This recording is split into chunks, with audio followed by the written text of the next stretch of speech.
What's up mga ka-lifestyle, magandang araw sa ating lahat. Welcome back again sa ating channel, Marky Lifestyle. So for today's video, let's talk about si Home Credit mga ka-lifestyle.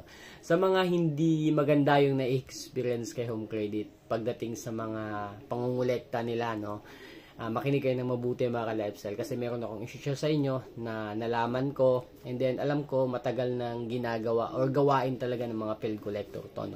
Pero bagong lahat mga ka-lifestyle, bago ko simulan yung talakayan natin ngayong araw, please, kung bago ka pa lang sa akin channel, once again, please do like, share, subscribe, and then pakihit na rin yung notification bell nang sa ganun ma-notify po kayo once again sa mga i-upload natin about online lending application, about trending news, about home credit, So, let's proceed mga ka-lifestyle. So, yun na nga mga ka-lifestyle. Alam ko kung bakit ka nandito sa channel ko, sa video na to nanonood ka. Kasi, isa ka sa mga nabibiktima ng kahihiyan or let's say nahihiya ka sa mga pinagagawa ng mga field collector. Ako, personally, hindi ko pa naman yan na-experience as of now.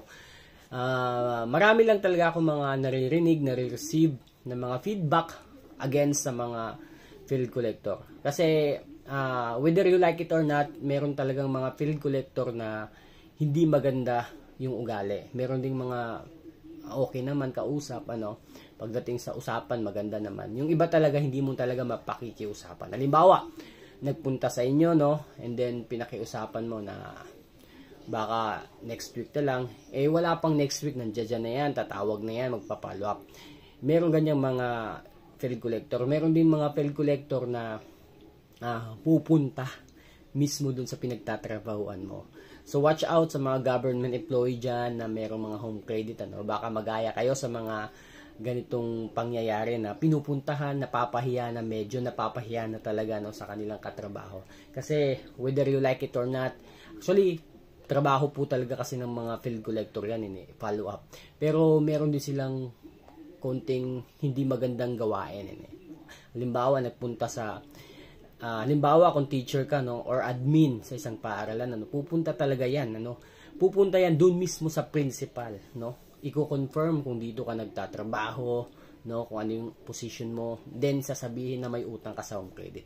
So in that way talaga, masyasya ka na lang, ipapatawag ka ng principal, and then maghaharap kayo dun sa office. So meron ganung klaseng nangyari talaga, wag po kayo matakot sa mga ganong klaseng pangyayari mga ka-lifestyle. Harapin po natin itong mga home credit field collector.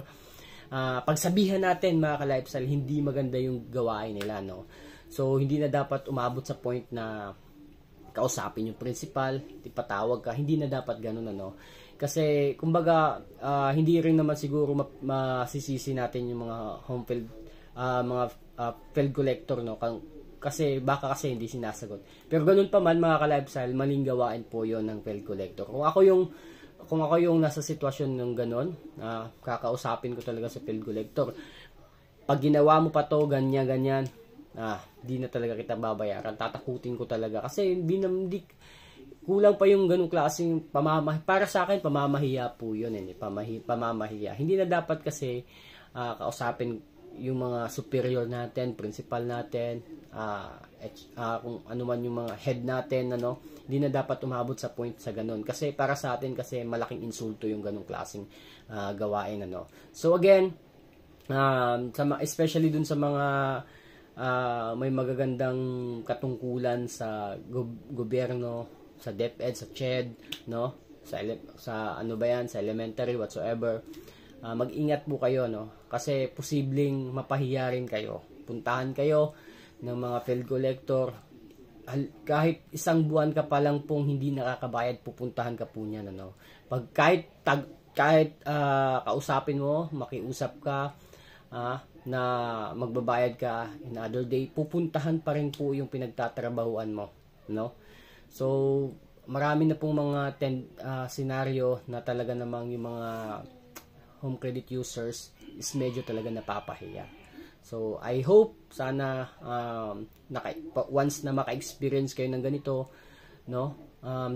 labanan po natin tong mga field collector, in a sense na pagsabihan lang po natin na wag naman sanang umabot sa ganung point kasi medyo nakakahiya po talaga. Hindi naman po talaga natin sinasadya kasi may times din po kasi na medyo nadidelay yung sahod natin, Kahit anong pakiusap natin, kahit anong kasing paliwanag natin sa mga field collector, hindi po yan maniniwala, hindi po yan makikinig, no?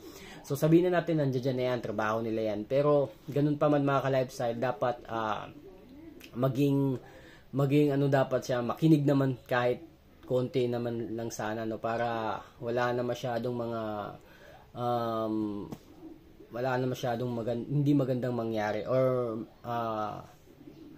mangyari, no, like for example na magkasuhan ganyan kasi yun na nga, nagsigawan na between biktima or users ng home credit and then field collector. Meron din kasi ako mga nababasang pangyayari na talaga namang umabot na sa point na nagsisigawan yung field collector and then home credit users, no. I hope na hindi na umabot sa ganung point mga ka-lifestyle. So yun lang mga ka-lifestyle, share ko lang sa inyo, no. Ingat-ingat na lang po tayo kasi yun po talaga yung posibleng nangyayari ngayon. So yun lang mga ka-lifestyle.